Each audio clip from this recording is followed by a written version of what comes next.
Hello there and welcome to the 68th episode of the Retrotopia podcast.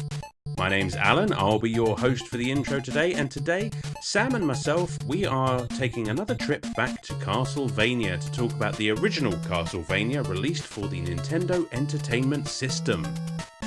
Before we get into all of that, of course, we've got to get through our intro, and if you're new to the podcast, first of all, thank you for joining us. I hope you enjoy the show. We will be talking Castlevania, probably in about 15 minutes or so. We've got to do our plugs, talk to some of our Patreons and all of that, and if you're just here to listen to us talk about Castlevania, then, I don't know, skip ahead 15 minutes or so, and you should be into the game chat. But if you want to stick around, as I said, I've got to get our plugs out the way, so of course, we have all of our social medias, our Instagram, Facebook, YouTube, X, Blue Sky, Discord, all of that good stuff, which you can find at linktree/Retrotopia. That's linktr.ee/Retrotopia. If you like what you hear, why not come and join, like, share, come and have a chat with us in the Discord, all of that good stuff. The party never ends in the Discord. Something else we rarely talk about, but if you do like what you're hearing, then maybe consider giving us a good review, perhaps. Or failing that, just tell a friend. Tell a friend about us. Tell them we don't suck and that they should listen to us. Would really appreciate that. Another thing that you can do, of course, if you want to support us even further, is you can join our free Patreon. We have extra shows on there. You can comment on episodes, you can vote in polls, you can listen to Retrobytes 15 days early, you can hear our Retrotopia After Dark, which is just a short snippet of our warm-up before we get into the meat of an episode. What else? You can listen to our quick play episodes, which are always fun, nice little mini reviews for our Patreons there. And at the $2 hero tier of Patreon, you can not only pick a quick play episode, a game for a host of your choice to play and review, you also get a shout out on the main episode, just like we're about to do here and now, because we have a new hero tier Patreon. So a huge thank you from all of us here at Retrotopia to the Big Deal. And you are a big deal, because you're one of our Patreons, and we genuinely can't do this show without all of your support. We are so grateful to all of you. Thank you, the Big Deal.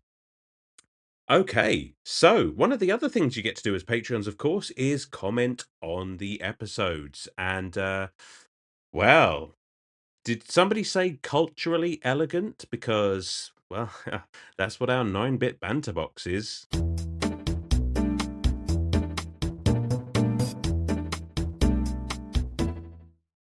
Okay, and first up on the 9-bit banter box is the aforementioned The Big Deal, who says, "Hello gents, just came across the show and the Sonic 2 episode was a great place to start.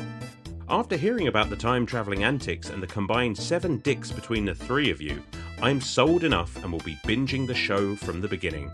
Also, shout out to future me when I catch up enough to hear this comment getting read." Well, first of all, welcome, the Big Deal, again. Really happy to hear that we've brought you over to the dark side, that is Retrotopia. I mean, the Sonic 2 episode was a lot of fun. I think that was my first full episode. I was just a guest at that point, which is wild to think about now. Have absolutely no recollection of the combined 7 dicks between the 3 of us, but I need no proof that is something that we said, because it definitely sounds like something we would say. And I would also like to shout out to Future, the Big Deal. Hope things are a bit better than they started off this year, Future, the Big Deal. But thank you very much. Appreciate you. Thanks for writing in. Moving on, we've got Wildcard, who says, "Alan, you wake up in a mysterious dungeon. Ooh. Beside you is a pot lid, 4 gold, 2 lockpicks, a torch, a rusted iron short sword, and a crudely drawn map. You hear footsteps approaching, 2 sets from the rear and a larger set from the front. What's your next move and how do you get out of the dungeon? Ooh, I mean, this kind of sounds like Dungeons and Dragons or something like that, so I don't know if you have an answer to this in mind, but I'm just going to say, so I've got 4 gold. I'm going to throw that gold down the corridor towards the 2 sets that are approaching from the rear. So I assume then that they will spend a little bit too long looking for gold, because if you find 4 gold there, you're going to assume that there's more. So that would probably buy me some time, which means all I've got to do is deal with the larger set of footsteps coming from the front. And I'm assuming these are all hostile because we're in a dungeon, right? So can't assume that this is safe. I tell you what I'll do. I will eat the rusted iron short sword in front of the whoever is in front of me, and I hope that will freak them out enough that they'll scarper away, just for long enough for me to have some breathing room there. I'm going to look at the crudely drawn map and see if I can find a wall that is close, an external wall perhaps, and find whatever room is closest to the outside of the dungeon. I am then going to use both of the lockpicks to tunnel my way out through the wall, using the torch, of course, to see which way I'm going. And what else do I have? I am going to use the pot lid somehow, inexplicably, to cover the hole that I've just dug in the wall, and I'm going to crawl through this tunnel. 2 lockpicks, of course, because one will invariably break halfway through, so I'll need the other one to get all the way through. I'll almost certainly end up in the dungeon sewer system, and then I'll have to crawl through a river of shit to get to freedom, which I will then do so, and then end up meeting Morgan Freeman on a beach somewhere. And, yeah, that's how I'll escape. That's what you had in mind, Wildcard. Appreciate the question, buddy. And Mr. Hooley brings us home with, how many bananas can you fit in your mouth? Asking for a friend. Serious question though. I have been watching the show Afterlife, which I recommend watching, and was wondering, do you guys use the phrase cheers like saying thank you? Well, Mr. Hooley, to answer your first question first, about 5, I think. These bananas are skinned. They have their peel still on, because I fucking hate bananas. I can't stand them, so I am not putting peeled bananas in my mouth, even for an experiment. So I'm going to assume about 5. I've got a fairly big gob, so I'm fairly certain I can take on 5 bananas, emphasis on the word bananas, at once, because I know what you fucking people are like. As for your second question, Afterlife, you know what, my wife really loves that show. I've never actually watched it. I've seen clips. It looks fine. I'm not the biggest fan of Ricky Gervais. I mean, I don't like his shows so much, but I am a fan of Ricky Gervais the person, if that makes sense. You know, all of his opinions on like animal cruelty and what have you. Like I really fuck with that. So good person, just don't really like his cinematic work, if you can call it that.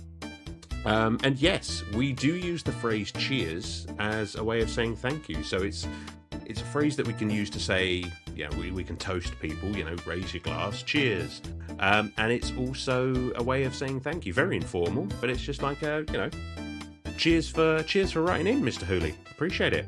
And yeah, that's it for another 9-bit banter box. Thanks, guys, for writing in. We always love your comments. Always a lot of fun.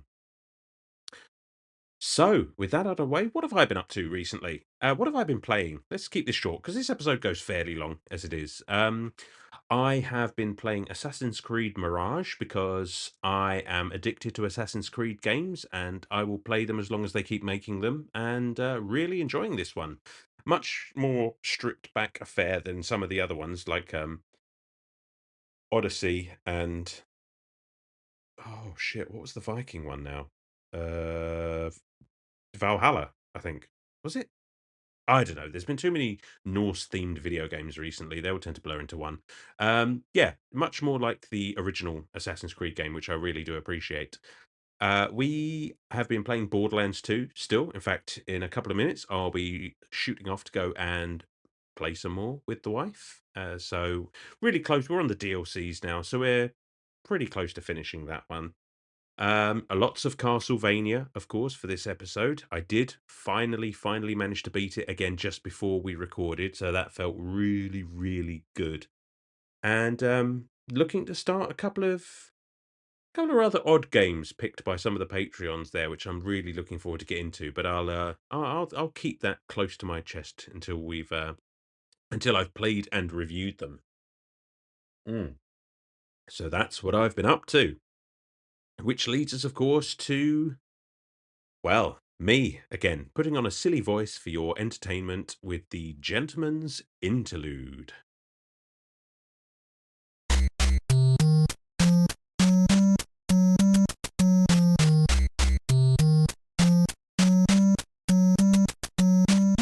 Castlevania 1987 for the NES.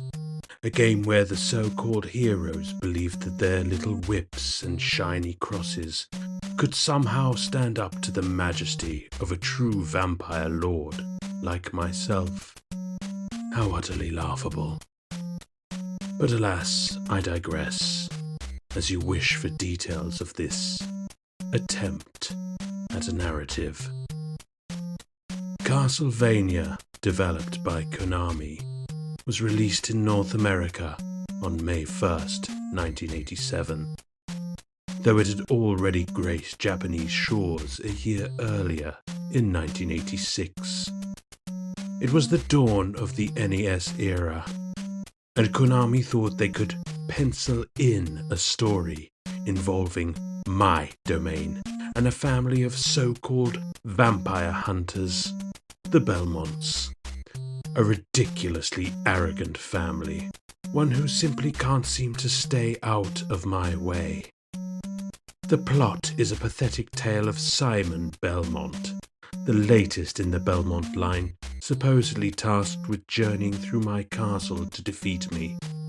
Simon, whip in hand, fights his way through a series of miserable levels full of monsters, all the while claiming he's doing it for the greater good, when it's really just a vendetta of his ancestors who failed, one after another, to defeat me. How quaint, really. The Belmonts think they can end my reign, but no amount of holy nonsense or wooden weapons can hope to rid the world of me.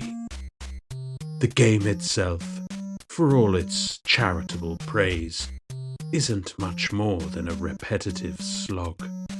Simon goes from room to room battling a variety of grotesque monsters, none of which even come close to the grandeur of my minions. And at the end of each stage he faces one of my loyal underlings, from the mockery of Frankenstein's monster to the laughable Medusa. And then finally, after a drawn-out trek through my magnificent castle, Simon reaches me, only to be defeated in an utterly anticlimactic final battle. But of course, the fool had no chance from the start. The developer, Konami, surely intended this to be some great victory for the heroes of the world, but as history would have it, they couldn't even be bothered to offer me a proper death. The Belmonts may have thought they won barely, but I know the truth. The night will always return. The eternal darkness is mine. No matter how many games they create, my power will rise again, just as it always has. So if you care to play this mediocre little title, enjoy the shallow victory it offers, but know that it's nothing but a fleeting moment in the grand scheme of things. The Belmonts are nothing more than a footnote in my eternal story. All right, that's quite enough of that. Now, before we get into talking about Castlevania, of course, we always love to hear your thoughts on the game in question. And first up, we have Crispy Socks. Ugh. Um, Maybe wash those, buddy. Crispy Socks says, I rented this game all the time, never could get very far, but still to this day will fire it up time to time. But fuck the stairs and the Medusa heads. Oh, my friend, listen, you're going to have a good time with this episode then, mate, because we get into it about those stairs and the Medusa heads. They feature quite heavily in this episode. And I agree. I agree. This is an absolutely fantastic game. And even if you can't get very far, it's still a lot of fun to just chuck on and just play for a bit. It has that one more time kind of a charm. Good comment, Crispy Socks. Thank you very much. And finally, we have Wildcard, who says, I know nothing of this game, but I'm pretty sure the main guy uses a whip. So whip me, daddy, whip me real good. That's pretty on brand. That's probably the most wild card of wildcard comments. You know, I mean, we could set up a new tier on the Patreon if you're willing to pay for such services. I'd get the old whip out and see how it goes. Thanks, Wildcard, for taking this to a weird place once again. All right. Well, thanks to everyone who's written in. As always, keep writing in. We love reading. We love seeing what you guys think, and it's genuinely one of my favorite parts of the show. But it's time to get into it. So, crack that whip and be sure to check the walls for suspicious meat, because we're about to talk about Castlevania, released in Japan in 1986, North America in 1987, and in Europe in 1988 for the Nintendo Entertainment System. Thanks for listening, guys, and please enjoy the episode.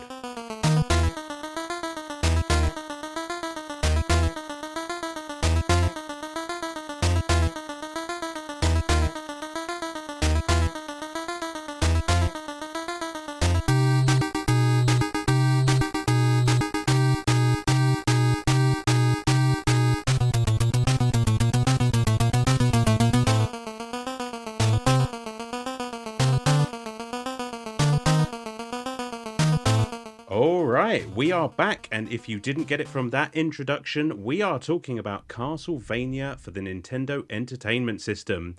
You've heard enough out of me. With me, as always, is this delicious hunk of wall meat that we call Sam. Sam, how you doing, buddy? Hey, pretty good. This game kicks my ass, so I'm going to be leaning on you for some of the extra bits that I didn't see.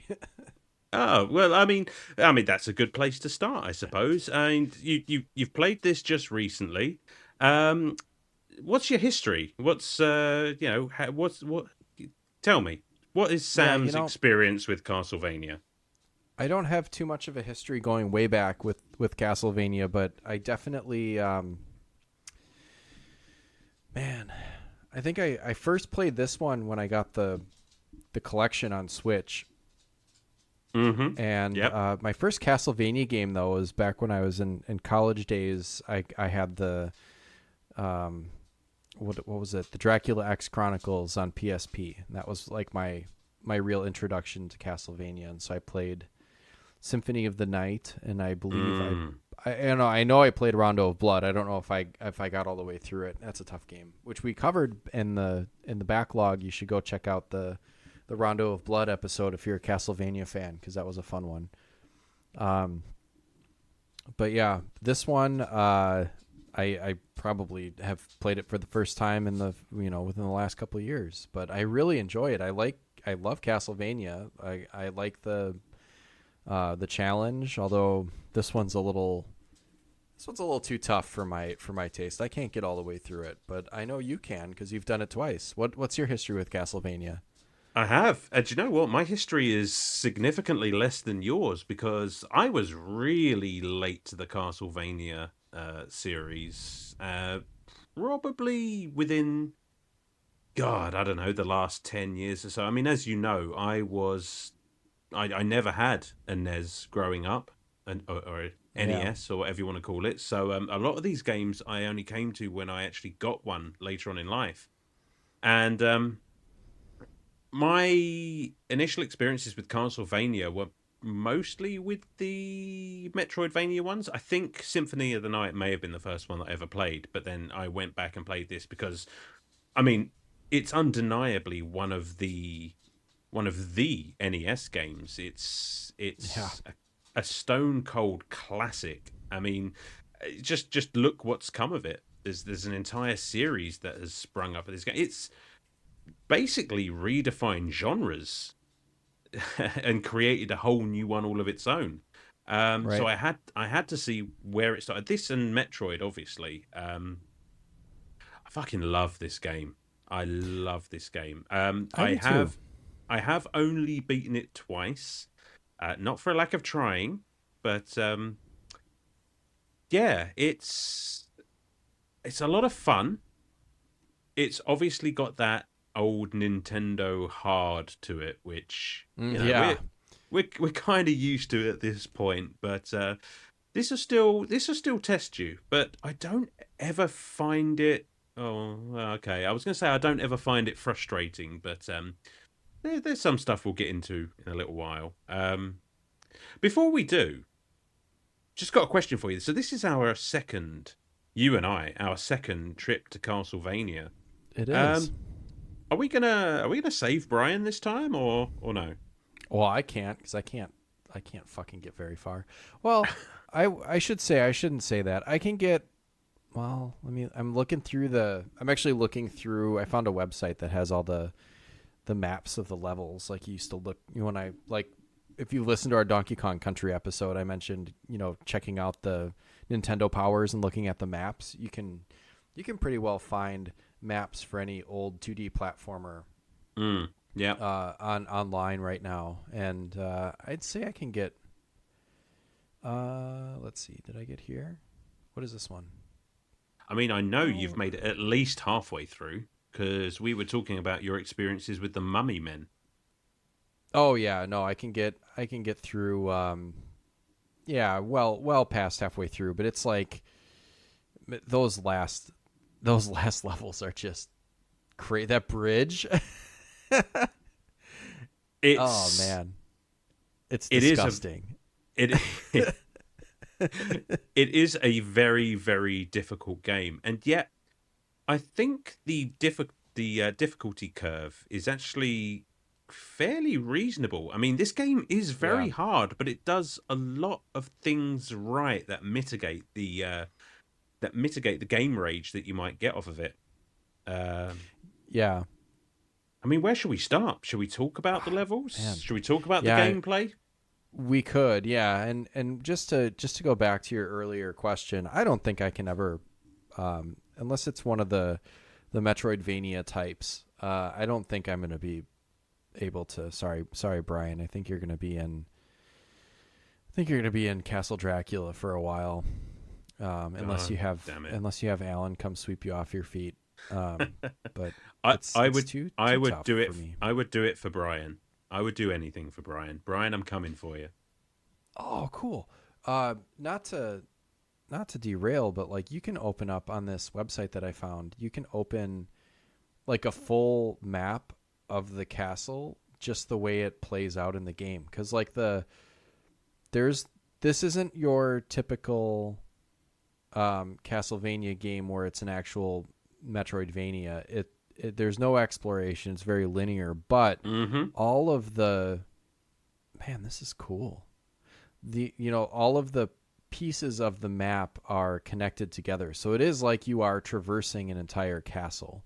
Every Oh time you yeah, climb the stairs and go to another level and then you start working your way back the other way, you are actually progressing through the rooms of a castle, and yeah. then meeting monsters and things along the way. So yeah, pretty fucking cool idea here. Yeah, I've gotten well into this. It really is, and Yeah.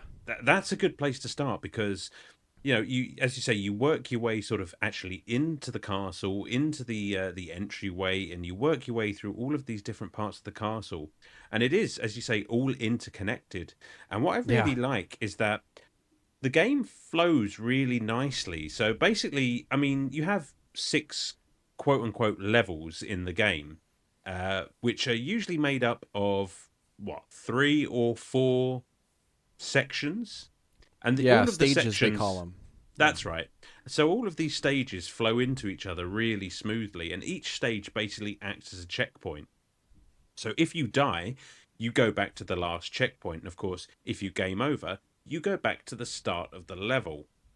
And Right. that, I mean, I didn't want to go like hard on some of my favorite aspects just yet, but that is one of my favorite things about this game, is that it's hard, yes, but it doesn't punish you for failure. The worst that's going to happen is you're going to be sent back to the start of the entire level that you're on, Right. which is really fucking cool of them. You mean, and by level you mean stage, right? Like you go back to the screen, basically, kind of like the portion of the level that you're on, because as soon as you progress to the next stage, that becomes your next checkpoint.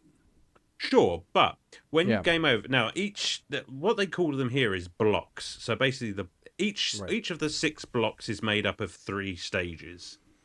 Now, say you've gotten through block 1, you're on block 2. You game over there, you're going to start from the start of block 2.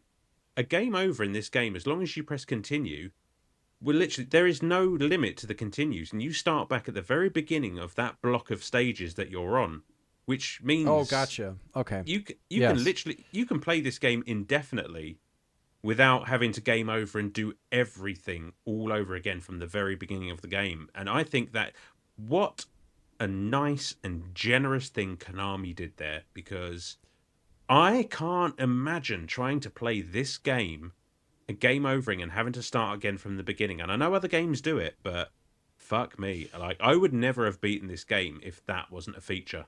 Oh, right. Yeah. I mean, it would, at least it would take, much longer to get there, right?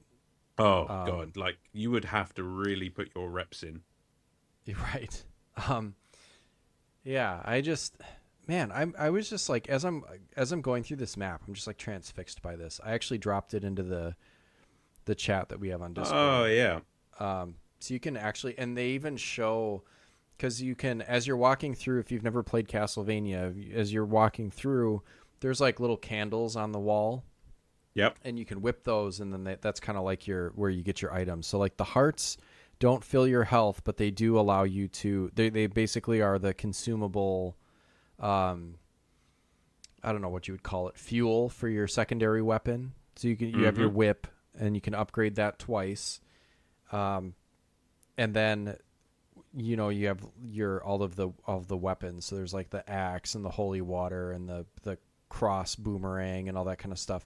This map shows exactly what's inside each candle, which is really cool. That is so it cool. shows like, where all the money is, where the items are and stuff. I was just thinking as I'm looking at this map though, like a lot of these, I had mentioned earlier today, like, does anyone else get away with making basically like the same game or like recycling levels over and over again? Because, and they do, but like, this is an early example of like, man, they nailed the formula right away and then just made iterations on this, because a lot of these levels that you see in this game are in Rondo of Blood. Oh yeah, And absolutely. I know they're in Super Castlevania 4. Like that first level is basically like how most side-scrolling, just kind of like action platformer Castlevanias start. You've got the approach to the castle, which is usually pretty easy and just kind of lets you build up, upgrade your whip and build up some items and hearts and stuff. And then you're off to the races. But you're in that main hall. Like the structure of the castle has really not changed too much over the years. No, and it kind of makes sense though, right? Because it's Yeah. the same. It's the same Castlevania. It's I like the familiarity, at least in that initial sort of area of the game. And I know we're kind of talking about other Castlevanias as well, but you can't help but compare to basically the grandfather of them all. And Right. it's nice to have, especially because when I played Super Castlevania 4, I was just like, oh shit, this feels like home. I know my way Right. around this thing, and it's just a nice little callback. So yeah, I mean, like you said, they really got the map and everything sort of nailed right from the Yeah. off. And Yeah, because it's like when you're playing a Castlevania, it's like you're gonna get a dungeon. You're gonna have to go underground to like that kind of grotto cave area. yep, Um, you're gonna deal with the clock tower. You're gonna deal with the oh, bridge.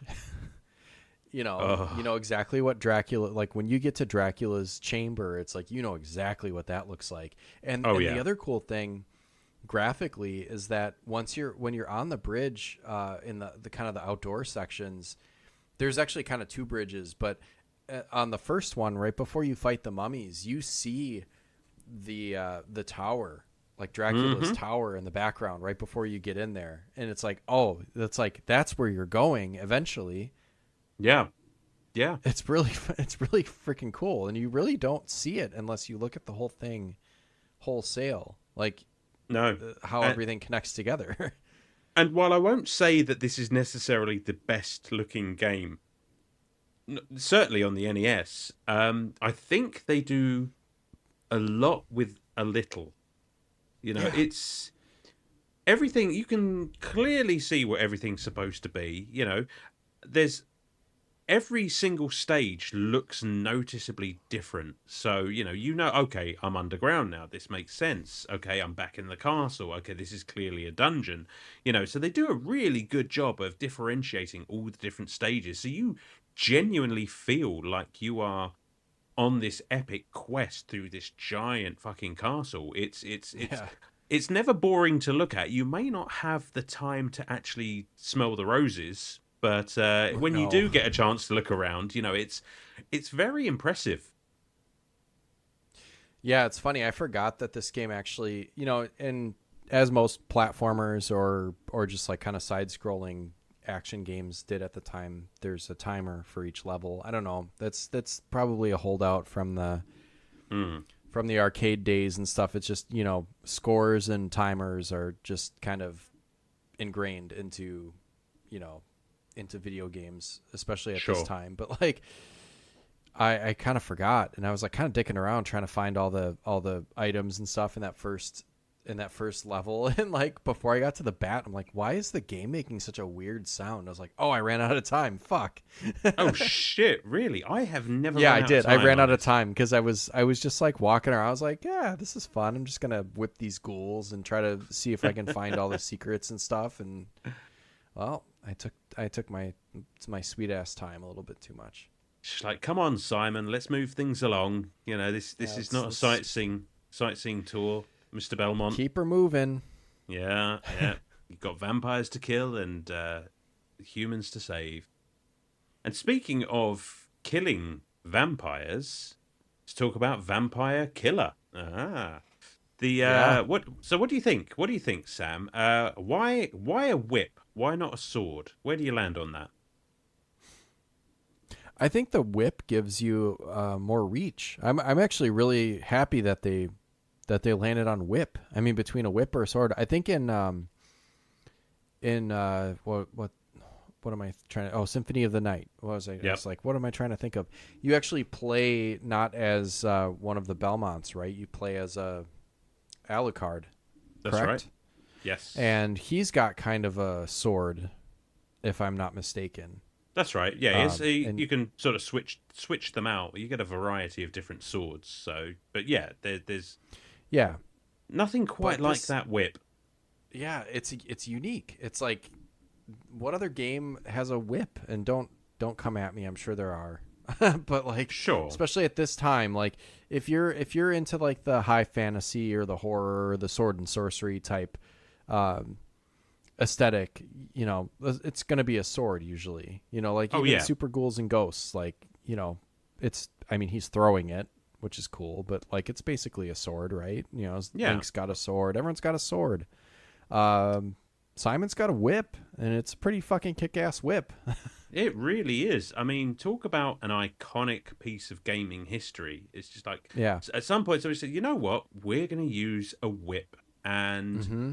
I don't think Castlevania is quite the same without it. I mean, it has become No. synonymous almost. And yeah, like you say, Symphony of the Night and what have you, they do branch out. But you are always just thinking, I kind of miss that whip. And all right, it's kind of basic in this game. I mean, you don't have necessarily the range in multiple directions that you get from Yeah, later. But I don't yeah. think that hurts this game at all. No, it doesn't. And like it's funny because once your whip is upgraded, and they give you the upgrade relatively quickly, Oh yeah, within the first couple of torches at any point. Like when you die, you go back to the wimpy little limp dick whip that you start with, and then you get the upgrades pretty quick. But the reach on that thing like really works to your advantage, because there's spots where there's enemies walking around on the other platform. You got to jump across a platform, and it's like you can stand and whip pretty far across and clear platforms. yeah. So you can jump on them. Anything that gives you a bit of range on some of these enemies is welcome as far as I'm concerned, because Yeah. and it is nice. It's almost redundant that they give you all of the power-ups of the whip sort of right out of the gate, because it's just like it sort of makes it unnecessary to depower it when you die. But it's just like, you know what? I'm just like, it always feels good when you get those power-ups for the whip, Yeah. even if they are just like one after another. I mean, there's still some effort that you have to put forth. Like if you die and start back at the start of the stage, it's like, yeah, that's fine. You start over, but like you still got to climb a little bit. Like make sure they're keeping you on your toes a little bit. You got to make sure you re-upgrade your shit, or you're gonna have a lot of trouble. Yeah, you're right. I suppose if you just went on and just didn't attack the candelabra and and get your power up, there you go, and get your power ups, then it's like awfully distracting. Hearts inside of candles, meat inside of walls. It's all very strange in Castlevania. Just very weird. Yeah, It is. His stuff in weird spots. He certainly does, and that's another thing I was going to say. Meat in a hole in the wall. I mean, is that not just Dracula's glory hole? There's a chance you're going to get a dick. It's the meat glory hole. It's like sushi glory hole. You know what? I mean, what a hilarious! I think again another iconic bit of Castlevania. It's just the meat in the walls. It's just the meat in the wall. Yeah, wall meat, whips. Do you know what though? It looks so appealing, because every time that I smash a hidden block and find some of that juicy wall meat, looks good. I'm so happy to find it that I just think, wow, that must be the most delicious random bit of masonry meat I've ever fucking seen in my life, because to heal you, it's essential. You always need those health ups. Yeah, it's like, and that the meat always, it looks like that cartoony like bone in roast or whatever, just like in like cartoons and stuff. Yeah, it just makes me hungry every time. I don't know why. Absolutely. But yeah, God, this game is great. It is. Enemies. Want to talk about some enemies? Which one really grinds your gears? Enemy wise, well, there are two very obvious choices for enemies that I just fucking despise. Yeah. In second place, it's probably going to be the flea men. Yes. They can, and I'm not including bosses in this. This is just the bog standard foot soldiers we're talking about at the moment.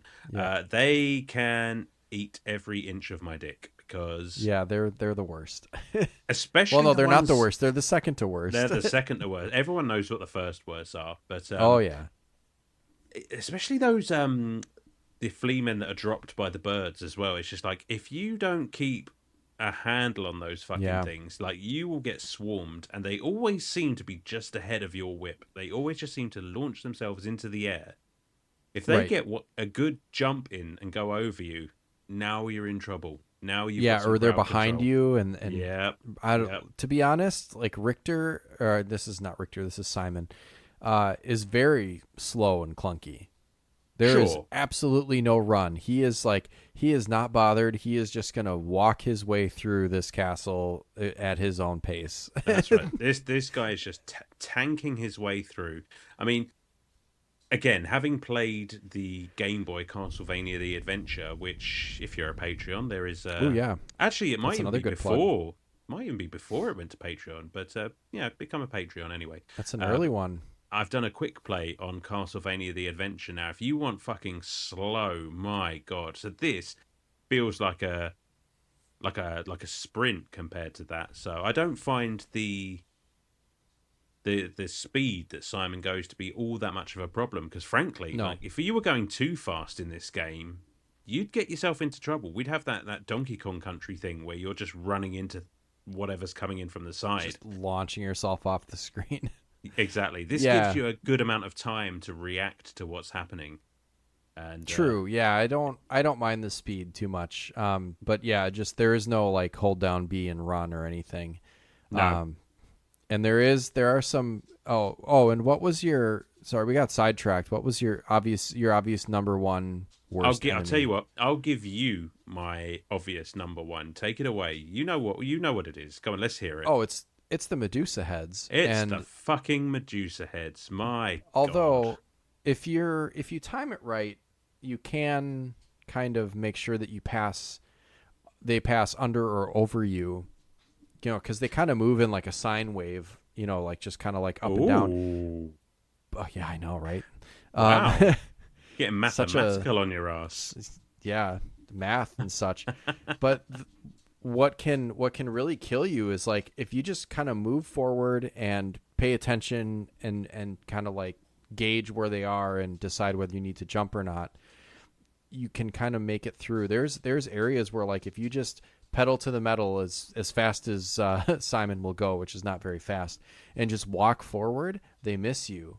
Yes. With the exception of a couple parts where you have to do some jumps and stuff. But where if you kind of panic and stop or turn or anything, Yes. they will come at you from whichever way you're facing. And Exactly. so you can have them coming in. Yeah. It's like, oh God, it's like that Sunny episode where like Dennis, where they do like the family fight and like Dennis hates the noise that the game makes when he's wrong. And it's like where he starts like, ah. No joke. It's kind of like that. Like if you stop and let yourself get swarmed, then you're in trouble.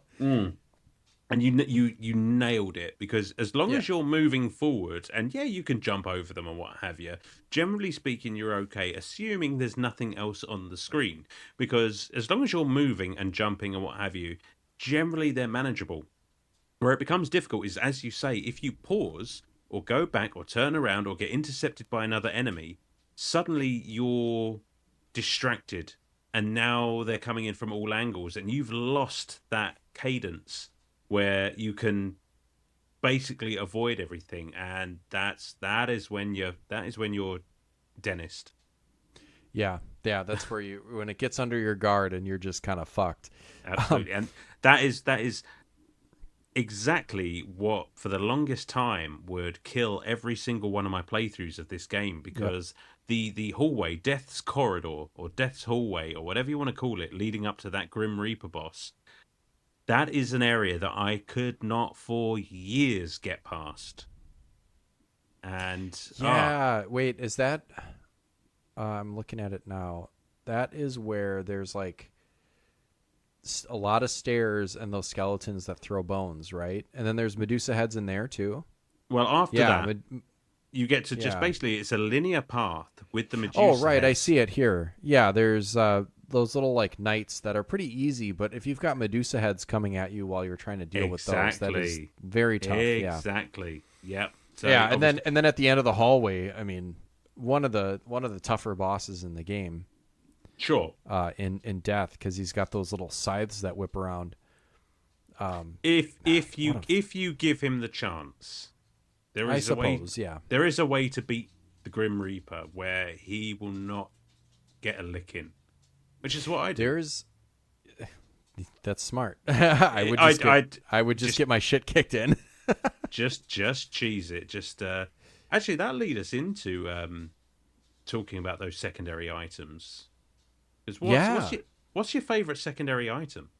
I tell you what, I don't usually use it because I think in other games it's not as OP as it is in the original. But that stopwatch absolutely destroys. It doesn't do, all it does is freeze time, so it just freezes your enemy. But if you have it in a boss fight with enough heart power to use it, I walked through a couple of those boss fights. The Medusa one, there's like a giant Medusa head that kind of floats around. I just threw that time stop in and just whipped the shit out of it, and that was it. Although I don't think it works on the mummies. No, I'm sure I I've think tried that. they're wise to it, where it's like, oh, it doesn't work anymore. So it works to an extent, but yeah, I did like that because actually, if I found myself in trouble on a particularly busy screen with enemies or something, I could always throw the stopwatch and just kind of either take stock, move past it, or kill everything that was there. Do you know what? That's really interesting because I hardly ever used the stopwatch. In fact, I didn't even Right. know it was effective against Queen Medusa there. Yeah, it is. And But otherwise, I really like the axe. the axe is fantastic. In fact, we have a bit Yeah. of a catch. We have a bit of a catchphrase in this house because Yes. the number of times I have played this game with my wife around, and I find that you have to. Well, you don't have to, but it helps to get the right kind of item to fight the right kind of boss. Like, there Right. is a good amount of strategy that is involved with playing through this game with these secondary items. You know, if you it's not like Mega Man, but it's almost like it. If you get the right secondary item, a lot of these bosses become a lot easier. And so with that first block of levels there leading to the Phantom Bat, I would always say out loud, gotta get the axe. Gotta get the Yep. axe. Because that is the most useful weapon to take out a flying enemy. And Oh, absolutely. now, whenever I'm playing Castlevania, my wife says, "Did you get the axe?" No matter what game I'm playing, no matter if it's this one or any other one, it doesn't even matter if it's the right item that I need. She's just like, "You got to get the axe. Got to get the Yep. axe. Just make sure you go get that axe. Got to get the axe." But Yeah, and I like the I, holy water too. That's a good one. that's my favorite, hands down, Yep. hands down. Because again, especially for some of those later bosses like Frankenstein and Igor. Yeah. Fuck. If you can make, yeah, right. So basically, if you don't know, I mean, let's talk a bit about the bosses, shall we? I mean, so Yeah. you've got the Phantom Bat, as we've said, which is as it sounds, giant bat. Clobber it with an axe, you're pretty good. We talked about Queen Medusa. The Yep. mummy men are just that mummies who throw But their. there's two of them, and they're throwing their shit stained toilet paper at you. But basically, That's, yeah, they throw wrappings, and the wrappings kind of like float around the screen towards you. tell you But what, there's two of them. there are Yeah. two of them. Did you find a technique that actually worked with the mummy men? Because that out of all of the bosses, the mummies are just the ones that I just have to sort of spray and pray, as it were. Yeah, I did have to. I beat them with like one health bar, like one little health piece left, and I basically just kind of stand in the pocket and whip them. Yeah, Um, yeah, There is I think it seems like the developers knew that the mummies were going to be a pain in the ass because they put a wall meat like right in the arena with the enemy. yeah. That you can get. It's hidden, but you can get it before they start fighting you. But the other thing I would try to do is I always found that if I'm out in the middle of the whatever the screen is where you're fighting the enemy, I always found it more you're going to get hit more often if you stand right in the middle, or if you try to dodge around, then you're kind of just leaving yourself open. I try to immediately get to one of the corners. Yeah. And then I just kind of sit in there and hope for the best. just hope for the best. Yeah. Yeah. I mean, that's the only set of bosses that I don't really have a technique for. And it is exactly as you say. Get in a corner, which usually gets you hit on the way there, and then just Right. whip and hope And then for just the best. whip as fast as you can. And then that's what I do for the Frankenstein little flea flicker Igor guy too. See, the Frankenstein and Igor boss is particularly frustrating because it's Frankenstein's monster that you want to be focusing on, But that Right. little fucking shit Igor is bouncing around the screen, just throwing Yeah. fireballs at you, and he is such a pain in the ass.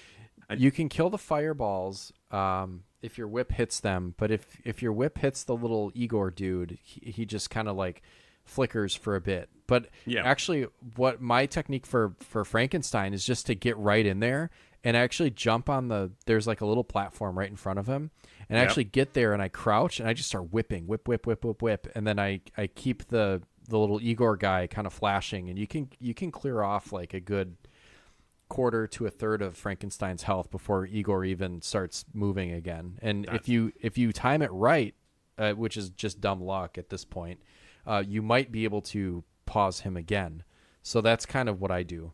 yeah, that's fantastic. I mean, if I can, and there's no guarantee I can get to Frankenstein and Igor with it, but if I can keep hold of the holy water that you get, because Oh yeah, Frankenstein and Igor is, I think that's after you've been down in the caverns, I think. yeah, And there is a holy water there sort of early on. If you can keep right. that all the way through, if you just stand on that platform and just keep whipping holy waters, they can't move. Oh, They that's will. awesome. They are literally stun locked, and that's an easy win.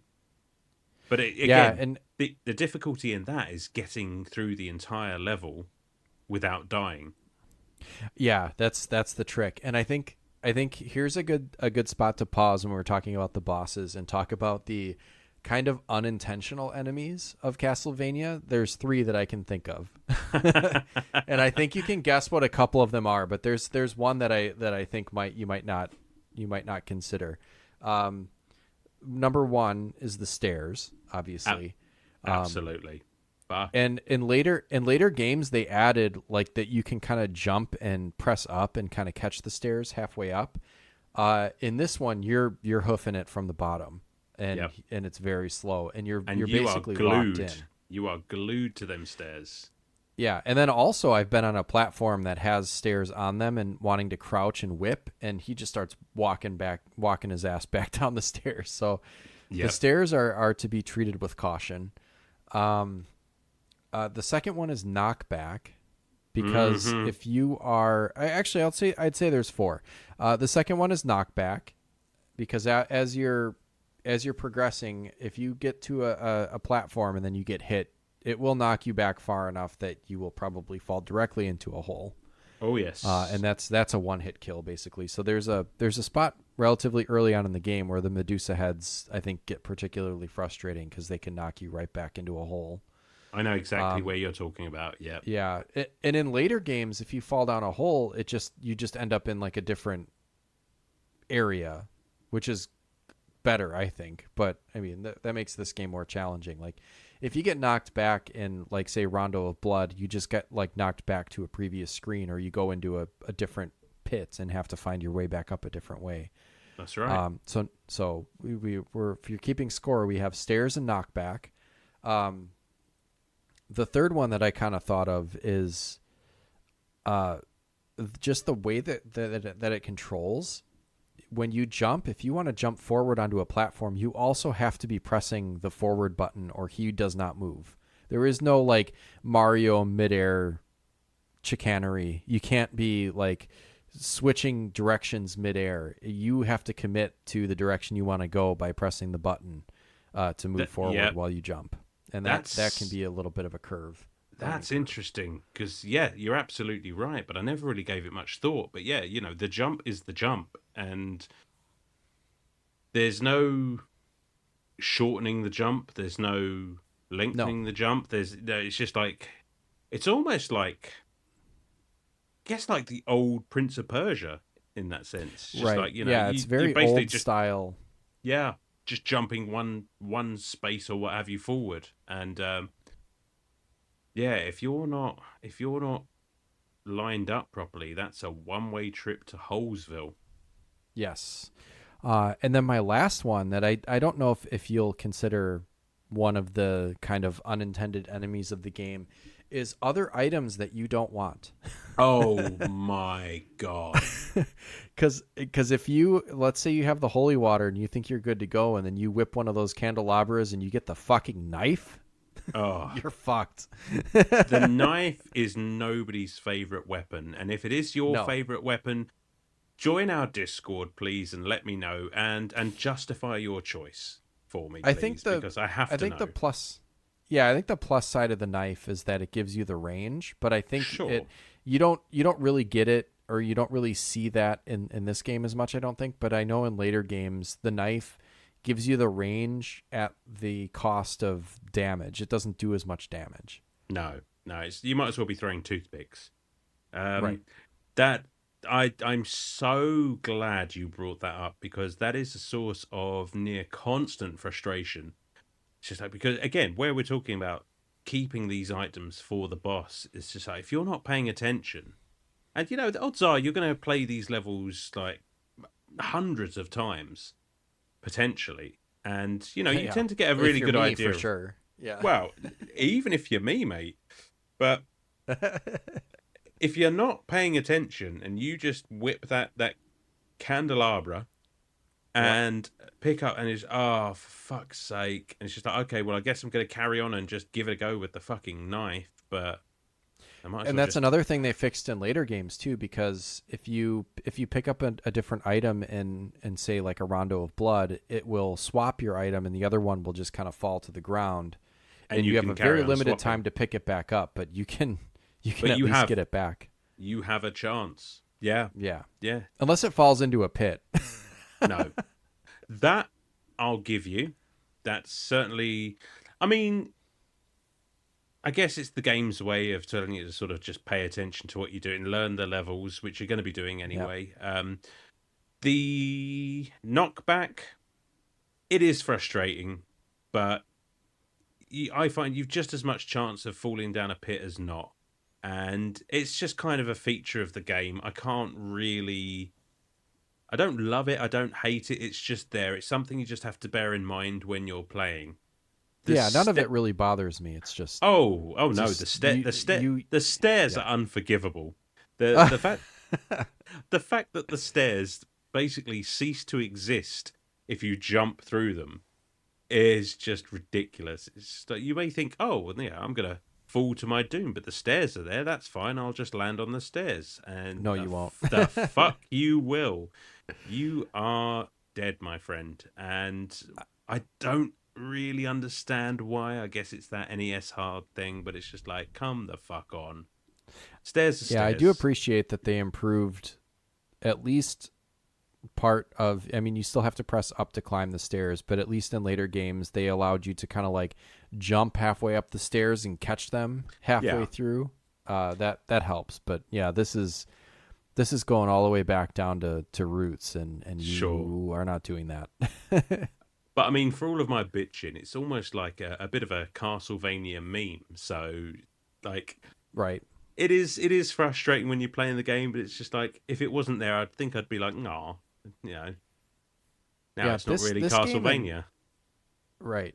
Yeah, this game and like even like a Mega Man 1 or Mega Man 2 is just like, you get used to mechanics that they add in later games. Like for Castlevania, you can usually do like a jump and a backwards flip, and that helps you avoid some things sometimes. And like Mega Man and introduce the slide and that sort of thing. And then when you go back to play an earlier entry in the series, you're like, oh fuck, that's right, I can't do all these things. And you got to kind of like readjust yourself to like the bare bones experience, which I really appreciate.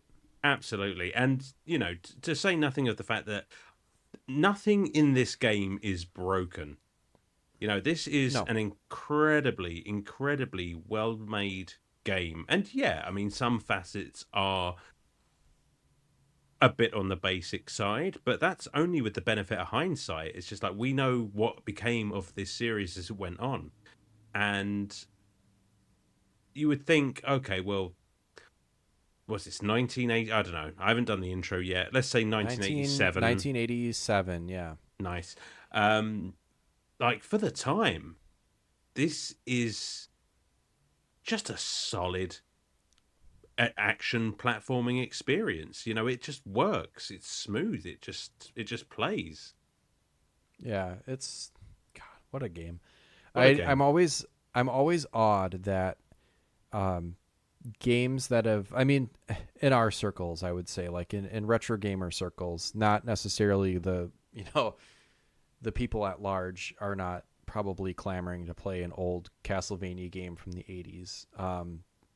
But these games have held up like this. You're talking Mega Man. I mean, games that came out either like right when or just before I was born, even like good Lord, had we like mastered the, Zelda, Mega Man, Castlevania, Contra. Those are games that like stand the test of time and also really nailed their formula early. Absolutely. If you think about, like, you can still play a Castlevania game and find, like, got to get the axe, like you said, like, doesn't matter. Yes. Like, you know that there's those familiar elements that are going to carry over game to game. And it's always interesting to me that they've established them pretty much immediately. Absolutely. Get the axe or get the holy water. Oh, holy water, yeah. I'll tell you what, going back to them bosses there, the Grim Reaper, as I was saying. Oh, fucking Grim Reaper. The fucking Grim Reaper. If you can hold on to your holy water all the way through and power it up, because we didn't mention that you can actually power up these secondary items. Mm-hmm. Like you get by collecting a second one of the same thing? Or well, you get those little blocks with 2 on it, with 3 on it. That's what those do? Oh, yeah. Damn it. I wish I would have seen the manual. Because, like, I always, when I see them, I try to get them. And, like, damn, I should probably get that. Because it's probably something good. Oh, yeah. Well, if you do that. But it powers up your secondary. Okay. That's right. And if the Grim Reaper, he basically just appears above one of the platforms to the right-hand side of the screen. If you can get into the room, just jump and launch a holy water up there, and then just keep launching holy waters onto that ledge. He's stun locked. He can't do anything. He never gets a single scythe off. Well, damn it. Because once he starts, it's another one of those things where, just like the Medusas, if you get kind of caught up in trying to either avoid the scythes or trying to whip the scythes or whatever, it's like that GIF you found earlier today. Where it was man, that guy is just like a skilled player, no doubt, but like, holy shit, is he just focusing on those scythes? And he's hitting all of them to his credit, but like, holy shit, or their credit. Yeah. Could be a girl. You don't have the maneuverability in this game to let the screen get too busy. No, not at all. Like that. It's very plotting and deliberate, the character of Simon. So you really need to play up on your advantages so that your disadvantages aren't highlighted by the enemy, because the enemies are designed to take advantage of your disadvantages by, just like I'm making a lot of comparisons to Mega Man, even though it's a very different game. But like Mega Man does the same thing where enemies will come in from angles that you can't hit. So you need to be smarter than that and platform or get yourself in position so that you can either avoid them or get the shots off to take care of the enemies. And that's where the challenge comes in. You see, though, I mean, I don't think, at least sort of in the DNA, that they're all that different. I mean, No. they're both incredibly smooth and well-playing action platformers. With a nice, interesting twist and a good amount of strategy. As I say, this isn't just a stomp on enemies and run for the end zone sort of a game. As we've discussed, you need to sort of think about how you're playing. You need to collect those hearts, which, as you say, are not for health, but ammunition, essentially. And it's a bit more than just a left to right, right to left, get to the end sort of a game. And I think that's to its credit. Yeah, for sure. Also, I just love the fucking setting. Yeah, that doesn't hurt, does it? When we're like a couple of spooky boys and we like our vampires and our ghosts. Where are you a Dracula fan? I am, yeah. I mean, there's just something about the guy, especially in Castlevania. And what I do love about these early Castlevania games is that they do really lean into that sort of hammer horror style of Yeah. of spooky. It's less the sort of, the series would go on to be sort of with that sort of anime, almost manga sort of Hmm. style as it went on. But in these early days, it was, almost Christopher Lee, Bela Lugosi sort of Oh level of yeah. cheese. And, you've got the mummies, Frankenstein, bats and all of that going on. And I just love that. It's a proper Halloweeny sort of game that we're covering in February. Right. We should just make sure to have just all kinds of spooky just whenever we can, because Oh, I'm here for it. I Just am. yeah, it's just funny, like, right, you're in this castle, you're in Dracula's castle, and he's got some mummies, he's got a Frankenstein's monster for some, it's Cravensworth's monster. Cravensworth's monster. You really are the most devious bastard in Castlevania. Yeah. New York City. So I'm gonna say that instead of Frankenstein and little Igor, that is definitely Cravensworth's monster and like a little baby Colin Robinson. That's now canon. That is canon.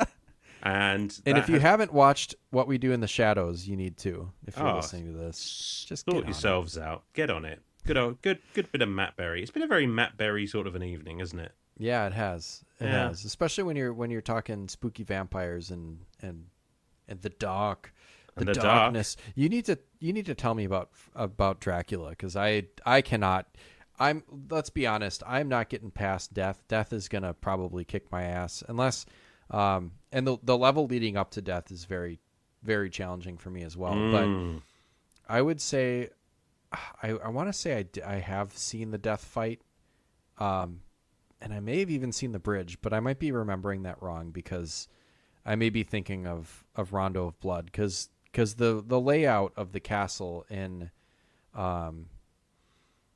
this original game and in Rondo of Blood is very, very similar. Oh yeah, there are a lot of similarities. So Dracula, I'm not getting there. Dracula. Dracula starts. Let's talk about this fucking level. So you've got a bridge, and you know how much you love bridges, and interspersed all over this bridge are several phantom bats, the boss from level 1. So that's a start. And then you go into the clock tower, which I don't care what fucking Castlevania you're playing, the clock tower is always a ball ache. And admittedly, it's a lot shorter in this game, but you've got flea men, Medusa heads, the birds flying around, all of that shit, a multitude of different platforms and what have you. And that's where I find my one and only place where that stopwatch is the most useful, because I'm just spamming that thing and getting out of that clock tower as quickly as I fucking can. Yeah, and I'm looking at a map of it. And Jesus. Yeah. Wait, when you're on the gears, do they turn like they do in other games, or are they pretty stationary platforms? It's stationary it's the stationary platforms and the stairs that you're using. The gears are just kind of the window dressing, unless I'm remembering what I did. Okay, because it looks like you have to platform on the gears, and I know that in later games, like, the gears will turn, and so like when you're on the platform, it's almost like being on a backwards elevator.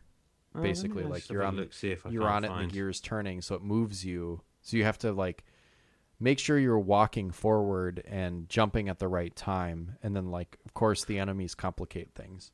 If you can go on the gears in this, I can't remember. I was using the platforms and the stairs and what have you. Right. You'd think, given that I was playing this not 2 hours ago. Oh, those aren't those gears. Those gears that are like the same color as the bricks are not platforms. Is what you're saying. Those are all background? I think so, but I'm not looking at a map right now. Oh, I mean, it doesn't make it any easier. I'll say that. Oh, okay, those gears. Yeah. Ooh, do you know what? Yes, I think you can, although if I did, I wasn't on them for very long. Yeah, that's a good point. I would be like, because I get myself off this fucking gear. If gears tell me anything in any platforming game, is that they're turning and you better get your ass moving. Yeah, and that's the key to getting through the clock tower, because you just have to, I say, if you've got that stopwatch, spam it, get through it, and you're golden, because then you get to the the very familiar ascending staircase that you just know from any other Castlevania game is basically endgame. Oh yeah, And where it's like there's no enemies and it's just like a long staircase with the moon in the background. Yeah, some shit's about that's to it. go down when you get to the It top. it is, and yeah, you find Dracula, and his big spooky face floats up above the ground, and then is met by the body that appears underneath it. And the name of the game is to hit that very tiny target that is Dracula's face, while either jumping over or whipping the fireballs that he throws out from underneath his cloak. And it is exactly as precise as that sounds. And what I Yeah. fucking hate about this part of the fight, and when I say part of the fight, because it's part one of this fight, is he teleports around the screen, which in itself isn't terrible, but this fucking cheesy bastard is not above teleporting right on top of where you're standing and literally just getting a free hit on you. And as you can imagine, like, you do not take much to die from Dracula. So No, yeah, and it's like it's kind of randomized, right? So yeah, it's not like the game's doing it on purpose or that you can avoid it at all. It's just like, oh, you just happened to have some bad luck this time around and he teleported right on top of you. It's like, fuck. absolutely. And it's just like, and you get like, I don't know, half a second, a second's sort of notice as he teleports in. But as we've discussed, the movement speed, like, if you're right dead center of that Dracula sprite, you don't have time to get away. And like, this thing is just chewing through your health. And bear in mind, you've got another even harder fight afterwards. Because assuming you do take Dracula's health down to 0, then he transforms into, I guess it's the spirit of Dracula. It's just basically this great big blue monster that hops around the screen throwing Oh fireballs yeah. at you. And this thing, Sam, let me tell you, this thing is a fucking sponge. Like, Ugh. it's Does it show a health bar in the top at least? oh, it shows a health bar, but it will take a good 2 or Yeah. 3 whips to actually take 1 health bar off.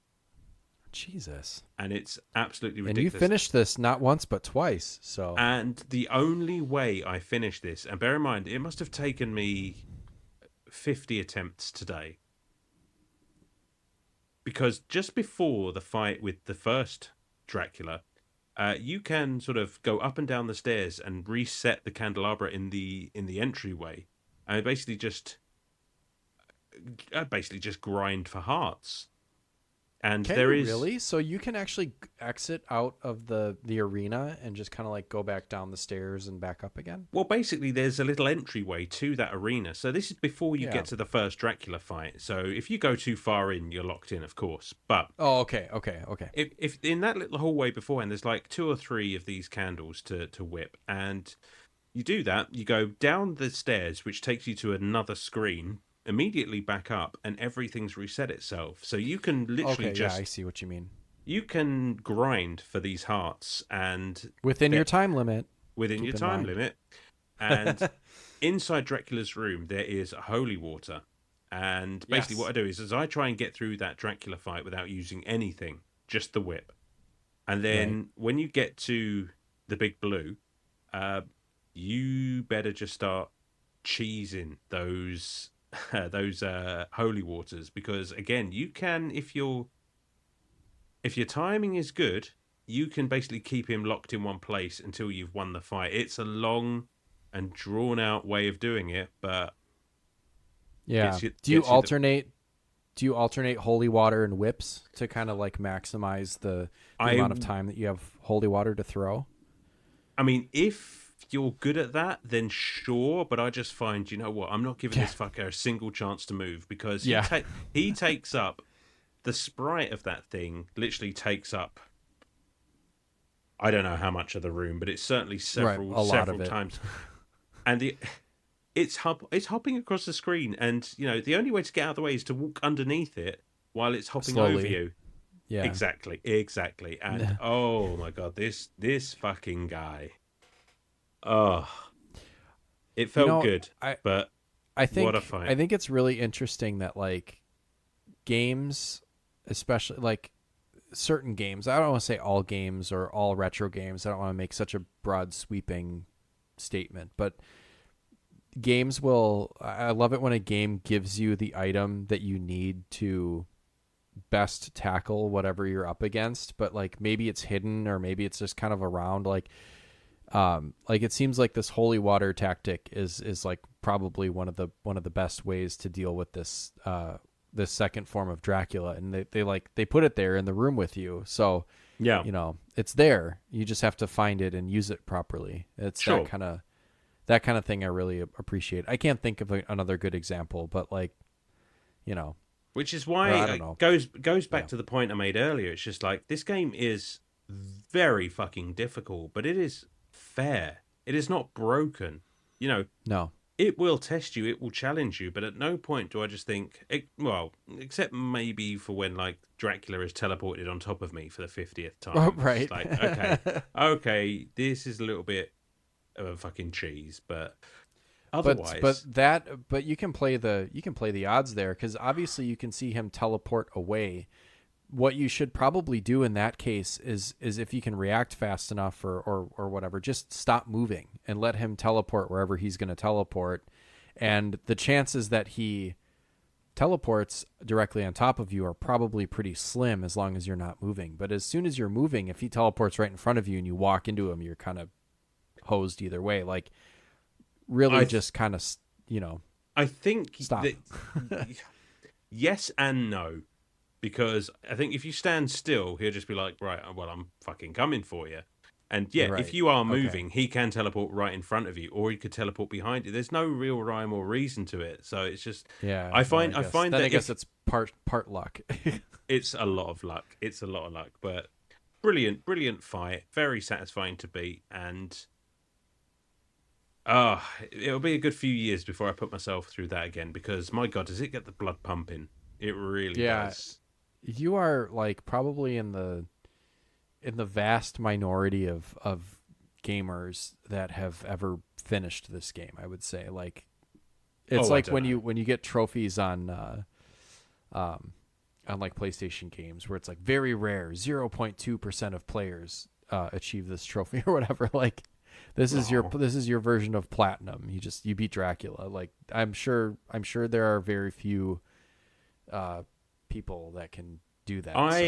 Hats off to you. I am pretty fucking proud of that. But Sam, do you know what? I have every faith in your abilities to do the same. I think if you stick to and again, like I said, with this being on Switch on the Anniversary Collection, yes, like that feature of being able to repeat a level as many times as you like, as long as you don't turn the system off. I mean, that still applies on the Switch, except on the Switch, you have the added benefit of being able to put the console to sleep and come back to it later, and you'll still be on that level. You couldn't do that on the NES. No. So, yeah, that's what's really like, fuck. If you can make it to... Oh, and one thing I didn't mention, that Dracula fight, if you do game over, you start again at the bottom of the stairs before the Dracula fight. Oh, but okay, so you don't start back at the clock tower. Okay, so that's actually not bad. Exactly. That's Konami. Perfect. You beauties. Yeah. Like, I miss Konami. Like can we just pause and just like, I'd say most of the games that I've played from the NES era that I really enjoy, I would say they're either like a native Nintendo game, you know, like a Mario or whatever. But if we're just talking third party, like it's either Capcom or it's Konami. Oh, both of them killed it. Both of them killed it. Yeah. And like, and I miss Konami. Like, I think they're kind of, are they completely defunct or absorbed into something else? But they don't really, like, we haven't seen new Castlevania under the Castlevania name. You get Bloodstained, which is a spiritual successor, but it's still not exactly the same, you know. Which I will play. Yeah. At some point. I mean, I'm not mad about it that it exists. But like, we don't get new Castlevania releases under the Castlevania name anymore. Like, we're not seeing new. I mean, what's the most recent Metal Gear? You know, like, come back, Konami. Yeah, I think they just make stuff for us. I just think they're into those fucking pachinko machines or whatever they're called. Those print money in Japan. Yeah, for sure. We don't need to make Castlevania. We're just gonna make little steel ball launching pachinko games. Well, I'll just have to replay Castlevania again. Oh wow. Yeah, there's and before we, because I think we're getting fairly close to wrapping up here, Yeah. but I think we would be remiss if we didn't at least mention the music in this game. Yeah. I mean, Because yeah. go on. Just some of my favorite jams. I'd say like you hear, although in this game it's different. Like they hadn't really come into their own as far as like making such, banging tracks on every single level. But like you definitely get Vampire Killer to start with, and then it kind of is okay for a while. But it's still got that spooky minor key. You're in a spooky castle vibe, so I'm here for it. It gets points just for having Vampire Killer, because that every time, and it's right from the jump. It's just, you're feeling it. You're just okay. Let's have it. I mean, no bloody tears, which that's a. What is your? Do you prefer Vampire Killer or Bloody Tears? That's a tough question. It is a tough question, and I'm kind of picking which of your children you want to save or whatever. I'm kind of biased right now because I just recently watched, obviously, the Castlevania series on Netflix.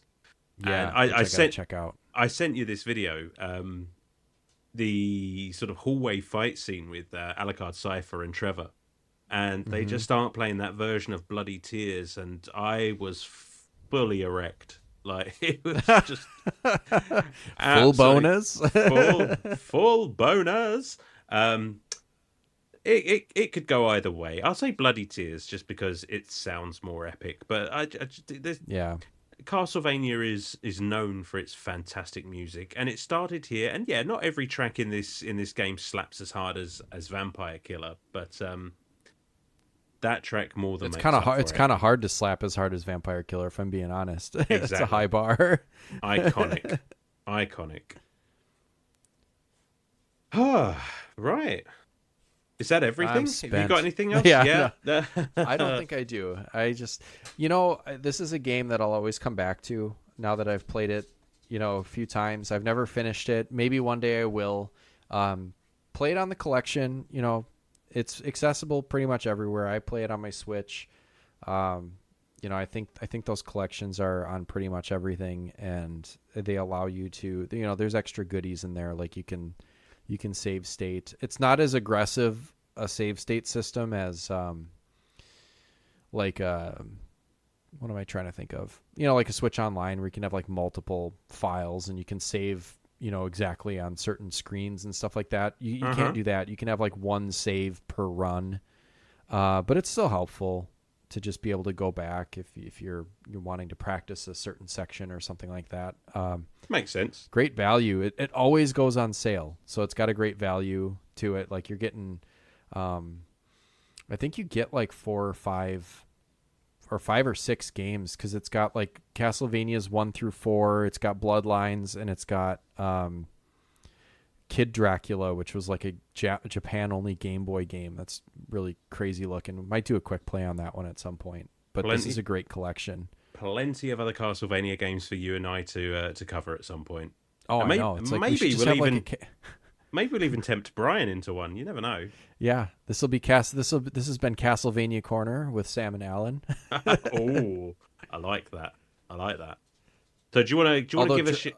Go on. Yeah, the only Castlevania game I don't like that much is Dracula X on the Super Nintendo. That one can eat a dick. That one's very very difficult. Can't just play Rondo of Blood because it's basically the same. I can speak to that. Yeah. Great game. Yeah, that's a good one. So do you want to give your final thoughts? Yeah, slap final a score thoughts on this thing. Yeah, if you want to see where it all began, if you're a fan of this is not a Metroidvania, so I don't want to lead anyone astray thinking that this is like some, awesome like open area, Metroidvania, for lack of a better term, because I guess there's not one. If you want to see where it all began, this is definitely a fun look into the past, and you can see a lot of the the direct lineage of Castlevania games, where you're gonna feel right at home if you've played, anything beyond, I would say, like Super Nintendo onward Castlevania. You see a lot of level design that's very similar, and not in a bad way, not like it's recycled. I would say it's almost upcycled, because you see the improvements, and you see something that's familiar yet different every time you play a different Castlevania game, because there's different mechanics added in, and upgrades, and it looks better. And this is where it all began. This game is going to get a very high score, and even though I can't beat it, I recognize the brilliance. It's, if you're skilled enough to beat it in one sitting, it's probably a pretty short game. I think you could probably finish it in like an hour or so. But yeah, fun to pick up and play. You come back to it the next day, you're going to get that weird like muscle memory attachment that you get when you come back to a game and beat something that you couldn't before. It rewards the persistence, I think. And as long as you figure out how to play within the rules that the game sets out, as far as like how your character moves and how you navigate the space, man, what a game. I'm going to give this. Do you want me to give it the score? Go ahead. Give it a score. This is like an easy, like a 9 out of 10 for me. I'm blown away that this was possible in 1986 when it came out. 1987 in the United States, but I think it originally came out on the Famicom Disk System in Japan in 86. And I think that is just what a brilliant game to come out so early in the life cycle of, like, I'd say home consoles in general. But man, what a corner Nintendo turned with the Famicom and the NES. Right. Absolutely. Oh, I'm spent. Oh, you go. Your turn. I tell you what, I need a cigarette after that summary, and I don't even smoke.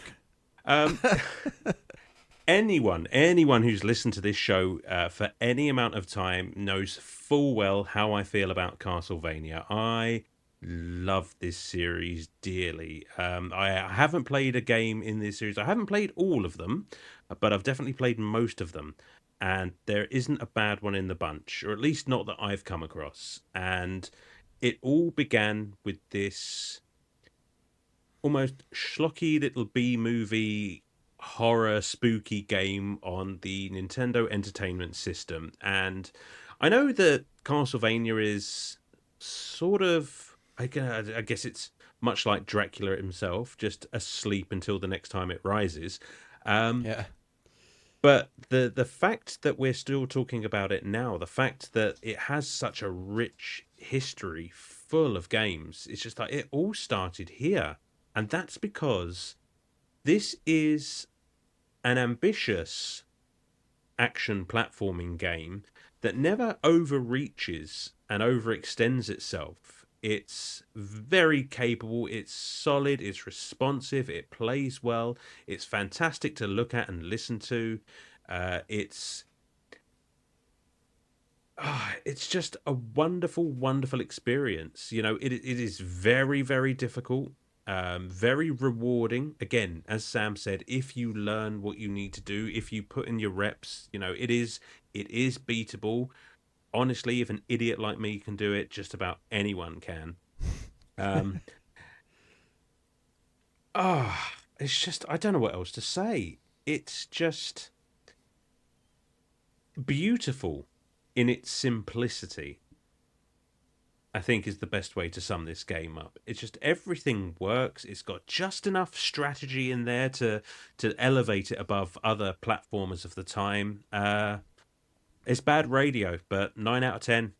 Yeah, I don't think that's bad. Well, go play Castlevania, damn it. Absolutely, abso-fucking-lutely. Play Castlevania and thank us later. And then play the rest of them. Yeah. And thank us You know what? more. I had one more thing to say about the graphics, is that as far back as this game goes, like if you look at other games that come out around this time, there's definitely some questionable looking sprites or just kind of like graphical assets that are just like, what the fuck is that weird looking thing? You never really have any question what anything is in this game. Everything looks You know, like the castle walls look like castle walls. The Yep. doors look like doorways. The little gremlin men look like little dudes. Like the skeletons look like skeletons. You know, birds and all that kind of stuff is very easy to distinguish what the hell things are. And I think that is a feat unto its own at this time. Absolutely. It would have been easy to just be like, it's good enough. Just bullshit kids are going to play whatever. Like they took the care and put a lot of work into this. I could not agree with you more. Fantastic point. No notes, right? No notes. No notes. Nailed it. All right, Sam. So if people want to argue with us or agree with us, or if they just love Castlevania as much as we do, where can they find us to tell us how right we are? Well, you should go over to linktree/Retrotopia and find all of our links to our social medias, the Discord, the Patreon.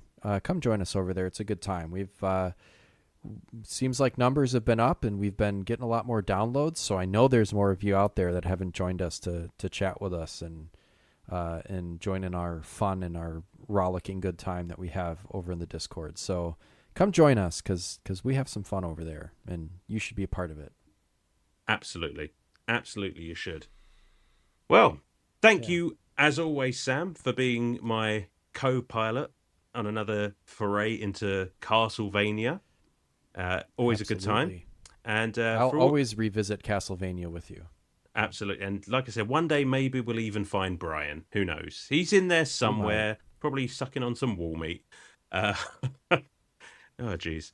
For everyone else, thanks for listening. And again, keep your strength up with plenty of that delicious wall meat. And remember to always grab the axe.